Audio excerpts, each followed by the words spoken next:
Hey everybody, Jamie Larson here from oddbranding.com, and I want to show you a simple two-step formula that's working really well right now so that you can start getting new patients into your audiology practice using Facebook ads affordably without attracting time wasters and no-shows.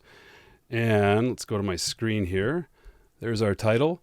So as we were getting back into the swing of things here, it's been a couple of months with very low revenue, and we've been changing things around in our offices, what with the masks and the shields and the curbside service and the remote services and telehealth services, and we're going to have people that are fearful of coming in. A lot has changed since the good old days of 2020. And so it's more important than ever now that we hold our marketing dollars accountable. I'm going to show you how to knock off everything that I'm doing here in our Facebook ads and the things that we do for our private clients. And hopefully you can get them going right away into your practice and getting the same results. Now, before we get started, I have a quick announcement. Our agency is accepting new clients right now. And if you want me and my team to build out your ad campaigns and handle your Facebook ads and your ad copy and all that stuff, just go ahead and go to oddbranding.com and you can get in touch with us there. Okay, so let's get into the meat of this here. The first thing I want to talk about is if your ads aren't working, why they're likely not working. And when we get called in to help our clients with these things, these are the things that I see that they're doing wrong. So the first thing is that they're doing the wrong ad types. When you go into Facebook, you have a option to do either conversion ads or engagement ads or even just branding ads.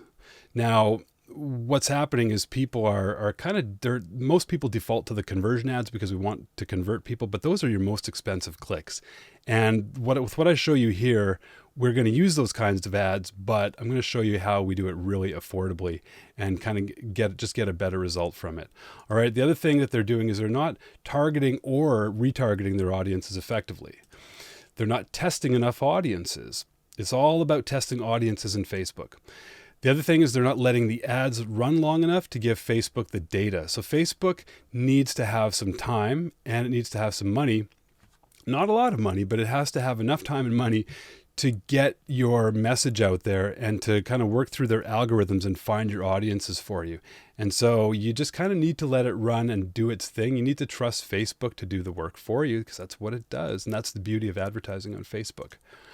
The other thing is that you overcomplicate the process. So I know that it can be complicated. It can be overwhelming when you get into the Facebook dashboard for the ads. With what I'm showing you here, you don't have to worry about it. I'm going to make it super simple for you. And that's what we're going to do. So this would be awesome if it worked like this with our ads. And this is what I see most people doing is that they're going to make just one ad. It's going to be a one-off and they're just having an offer. The offer could be that we've been in business for 30 years. Come on in and get checked out, or something like this where you're doing the 15 people wanted to try the new technology. Either way, I know it works for some people to some extent, but it's not predictable. It's not dependable. And ultimately we want predictable, reliable, dependable ads so that we can know exactly at the end of a period, whether it's a month or whenever you measure your KPIs, we want to know that the money you're putting into Facebook ads is putting money out. Or bringing you money back in, I should say. If I put $1,000 into Facebook ads, I want to get at least $4,000 back. It's an investment. If it's costing me money, then, I'm just wasting money, obviously, and I'm not here to help you burn money. So if this worked, it would be awesome. Here's my little graphic here. We got a little bit of animation, right? So someone runs an ad, someone drives up, they give you money, they take the hearing aids home, and they're happy as a clam because they got a hearing aid in their ear upside down. And it probably is 50 years old. Maybe it's a 50-year-old Siemens or like a mail order, or it's from India or something like that. Anyway, I thought this was a funny picture and it kind of fit with my little caption there of the hot diggity. That guy's kind of cool. He's happy. But anyway, that's how we'd like it to work. And in a perfect world, that's how it would work. But we have to be a little bit more sophisticated than that. And by sophisticated, I don't mean difficult. We keep it really simple, but we just have to think through the process a little bit more, right? I know that a lot of people have run ads on Facebook, and when they get these kinds of results with either the no-shows, the time wasters, or they just don't get a lot of sales, they say Facebook didn't work for me, so they give up on it. But let me tell you, there's a lot of really good prospects to find on Facebook. It's a great way to market your practice. So what happens is when we send these kinds of ads, what we end up with is a lot of unqualified leads. We end up with no-shows. We get people that don't respond if you call them, people showing up for appointments with no intention of taking action or improving their hearing. And we end up just wasting a lot of money. So what's working for us right now is what I call strategic branding. So what is strategic branding? Well, here's my definition of it. It is brand building for the sake of selling, specifically to help you accelerate the sales process by building a bond and relationships between you and your prospects. And we actually do that before we're even expecting them to come in. So in a nutshell, here's how it works. Okay. We're finding the exact type of content that is going to provide the most amount of value to our prospects. We're presenting it to them in a way that's going to cause them to bond with us on an emotional and psychological level. So we're actually helping them, and we're creating a bond with them so they like us. Once we've done that, we can start showing them ads that pitch things without breaking the bond, while still delivering goodwill to them and being helpful. We can start to pitch things, meaning offers to come into the office, or whatever the offer is that's working best in your office. And the whole idea around this is to genuinely help people by actually helping them with this content. And it's about creating, maintaining, nurturing, and strengthening that bond between you and your audience. And by when we're talking about the branding here, we're not talking about your logo. We're not talking about your color scheme or how your office looks or anything like that. We're talking about you, because your practice may be well branded, but all that stuff is really nice, but it really just falls into visual identity, and that's just a surface level brand. The brand on the emotional level is what we really want, and that's created through the audiologist. I hear a horn honking out there. I hope it's not my car. Anyway, that's where the experience is really created for our patients, and that's where the bond is. Here's a quick story for you. I remember my wife took the kids to the dentist, and my daughter, she had a filling that came out, I think it was 5 times. We liked the dentist they were going to. They seemed professional and all of that. And there was a big brand name dentist, and my wife took them in, and this filling kept coming out. So she ended up going to this other place called Just for Kids. And she took the kids there. She came home and she was raving to me about how nice the dentist was. She didn't talk about how nice the office was, even though it's a really nice office. But she talked about how nice the dentist was, about how the dentist told her what was wrong with the kids' teeth. She told them how to look after their teeth. She showed her the x-ray. She showed her what she was doing. And the way that my wife described her was that she's just very down to earth. And that's what we want, right? We want people to look at us and go like, wow, that person's really down to earth. So that's somebody who I can relate to. And that's what we're after at the end of the day. So how do we create the bond? We create that through a word I like called affinity.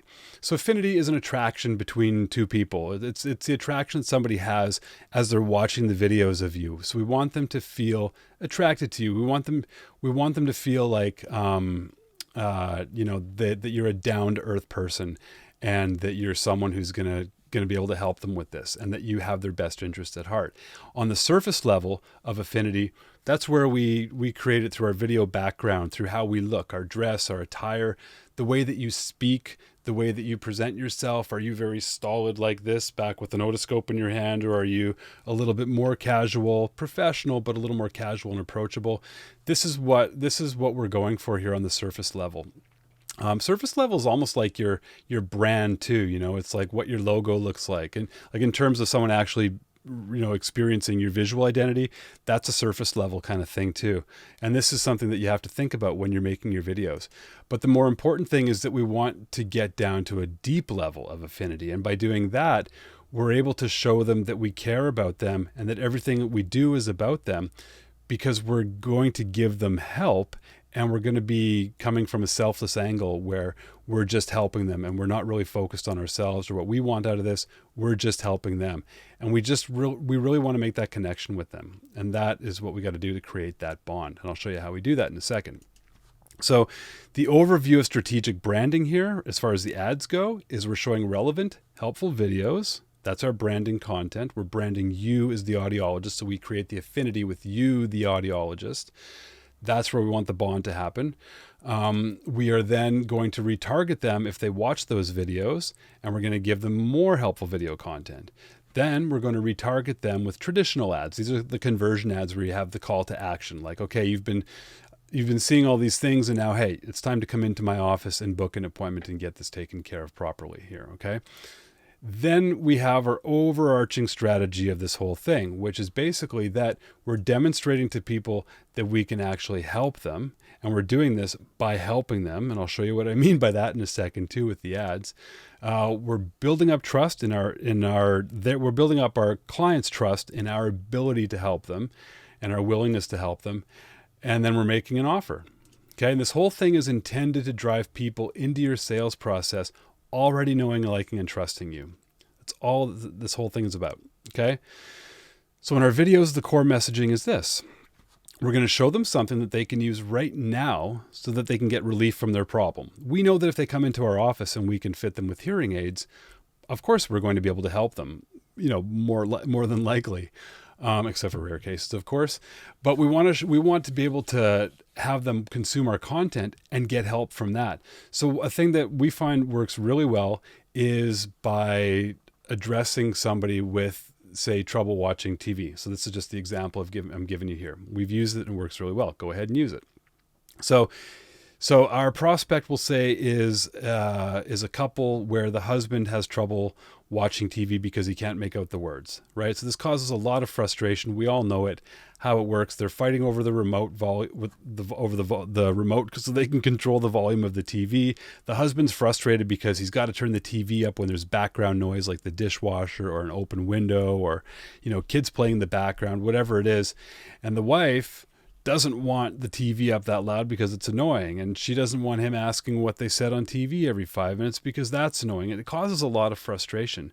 So our message in this is we're going to say, here's a quick video showing you how to adjust the sound settings on your TV for better clarity, right? And we're going to do this with a video that you shoot on your phone, which is super easy to make. I'll show you in a second here what it looks like in the ad.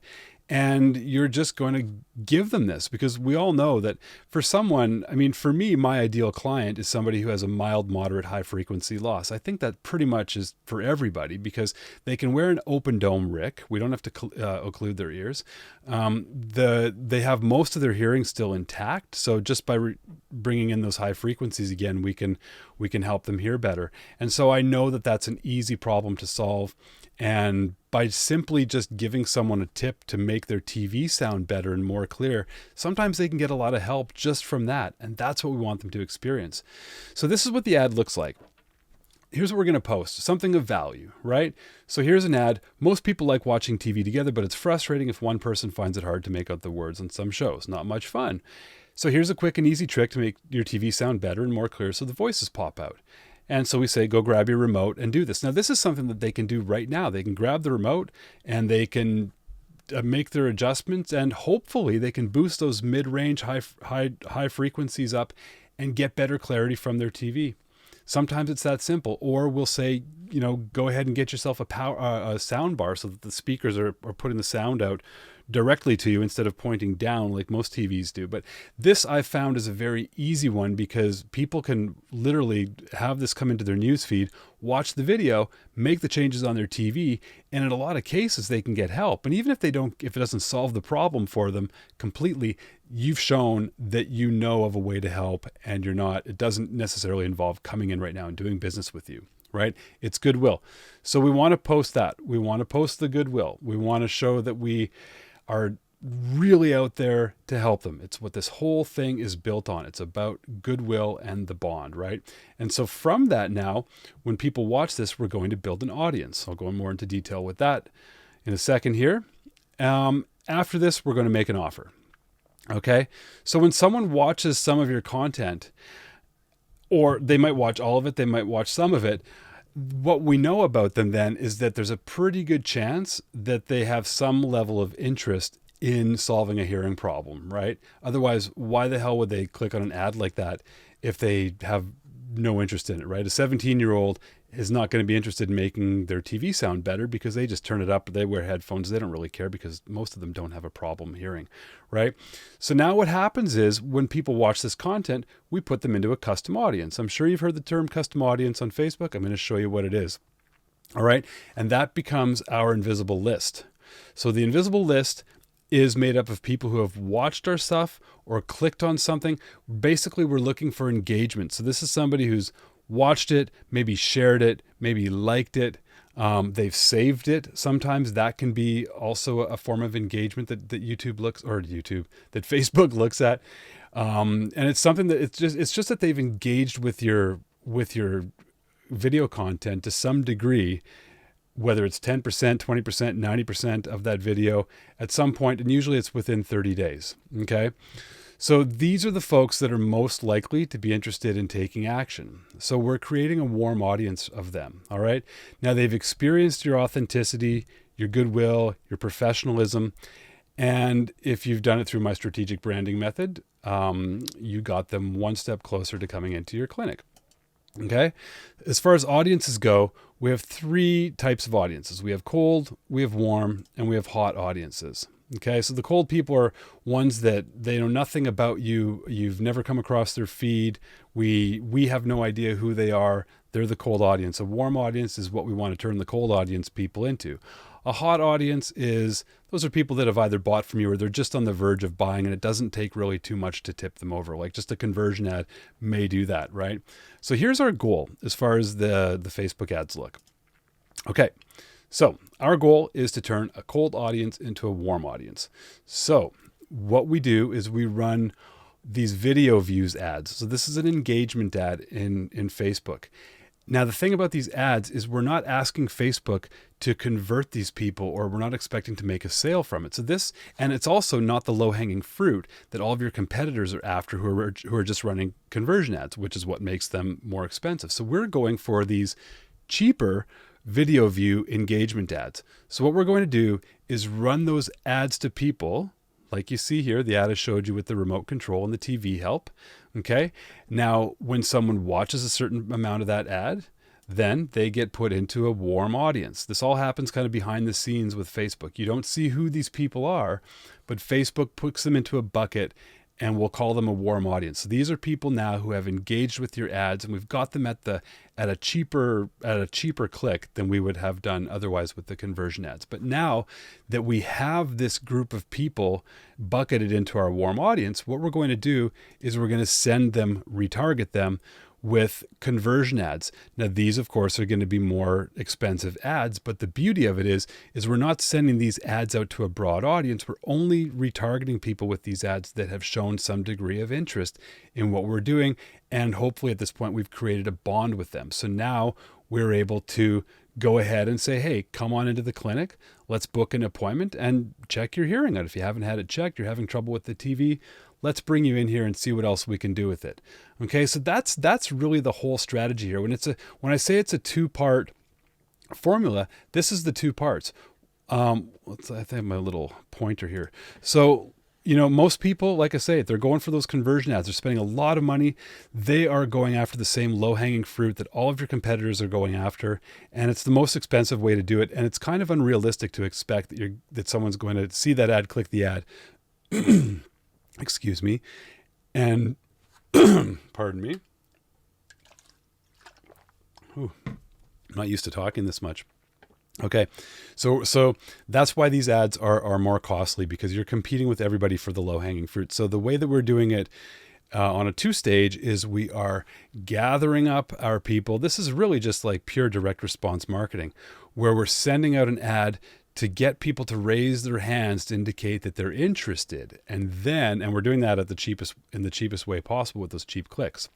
Then we're putting them into a warm audience, and then we're going to spend the money on those people. We're going to focus our marketing dollars on them to convert them into booking an appointment.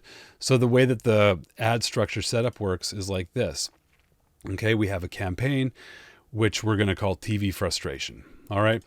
In this campaign, the way to do it with this campaign is we will do this by running multiple audiences. Okay, so we're basically going to send the same ad to these people. It looks like my face is covering up the "sa" there, but over on the right where you see those three ad number ones, those are all the same ad, and it says same ad underneath there. I think I can move my head around there. See, there we go. Same ad. All right, so what we're doing is we're going to put the same ad out. Okay, so let's say, for example, this is the TV, how to fix your TV settings ad. We're going to run that ad, and we're going to run this, though, to different audiences because we want to find the audiences that are receptive to our ad. And so the way that I like to do it is, I have 3 here, but I like to do for something like this about 10 to 20 different ad sets. So on the ad set level, this is where you do your targeting in Facebook. So go ahead and create an ad set which has your typical demographic kind of targeting, geographic demographic, and then go down into the interest section there. And we're going to put the interest being a TV show, let's say Downton Abbey, because we just need a way to segregate people and find these audiences, because someone who watches Downton Abbey may be someone else, maybe different than the person who watches Game of Thrones or Homeland. Who knows, right? Marketing is kind of a weird game, and we don't know things until we test them. So what we're doing here is we're throwing a bunch of different audiences up on Facebook and seeing what sticks. So basically, you're creating that first ad, and that is going to be your typical targeting geographic demographic. Now we're going to go into the interests. We're going to select Downton Abbey. Then what you do is you go and duplicate that ad. I like to do maybe 10 or 20 of them. Duplicate it, and we're going to keep everything else the same as far as your demographic, geographic targeting, but we're just going to change that interest. So now these are going to be people who are all other things equal, are into Homeland. Ad set number 3, audience number 3, all other things equal, but they're into Game of Thrones. Okay, do this to 10 or 20, run the same ad to them, and what you're going to find that happens after about a week, 2 weeks, is, and you don't have to spend a lot of money on these. You could even just, do a $5 a day kind of ad budget on these, or more if you want to ramp it up a little bit more and get faster data. But what's going to happen is, after running these for a week or 2 weeks, you're going to see that a couple of these audiences are going to give you cheaper clicks, and they're going to give you more engagement. So you'll see that some of them won't be engaged at all. You'll see others that are like hyper engaged, and it's just weird how it works, but that's how it works. And so what we're doing is we're going to go ahead and prune off the ones that are not engaging, and the ones that are engaging, well, then we're going to keep running those ads to them. We're going to run more ads to them, keep sprinkling in this goodwill, and then we're going to get them retargeted with the call to action ads. And that's basically how it works. Like, that's the layout. It's really quite simple. As far as the ads go for Facebook, the moving pieces for building an ad are simple. If you've done it before, you know how easy it is. The ad consists of a video or an image. Video is better. Trust me, it just works better. It's also just kind of seems easier to make. I don't know. I like making video. It's easier. I push play and I just talk or do whatever, and it goes through. I don't have to set up a picture, right? And then we have our copy here, and that is what you're writing. And then we have your audience. So those are the moving pieces in a Facebook ad. And setting up your audiences and your ads the way I showed you, it's really quite easy. And now you know how to do it. I think you can make this work really easily. Here's some tips on ad strategy. Basically for Facebook is, like I say, you want to get your ads out there. Let Facebook tell you what's happening, who's clicking on what, and how much it's costing. Don't try to get everything perfect. Your opinion doesn't matter. I know that we can sit there and toil over an ad and the perfect image and what to say. And I mean, you do have to say things a certain way, and you get better with that as you get more experience with writing copy for sales and marketing. But don't try to get everything perfect. The main thing is to get it out there, and then you'll learn what's working and what's not working. So don't put all of your eggs in one basket, which is basically saying the same thing. Like, you can't just run one ad and expect it to work. And if it doesn't work, well, then Facebook ads don't work. We have to work with Facebook and make it work. Okay, so I won't say work again. The other thing is we want to test small. Test audiences, test different ads. Once you have a winning ad and audience, then you scale it up. So that is really it, guys. My name is Jamie Larson again from oddbranding.com. I hope you found this really helpful. If you have any interest in being part of our private client group, just type the word odd branding down in the comments below, or go to oddbranding.com and get in touch with us. Someone from my team will reach out and send you some information on it. Either way, thank you so much for watching the video. I hope you found it helpful. I look forward to giving you more stuff soon, and take care, guys.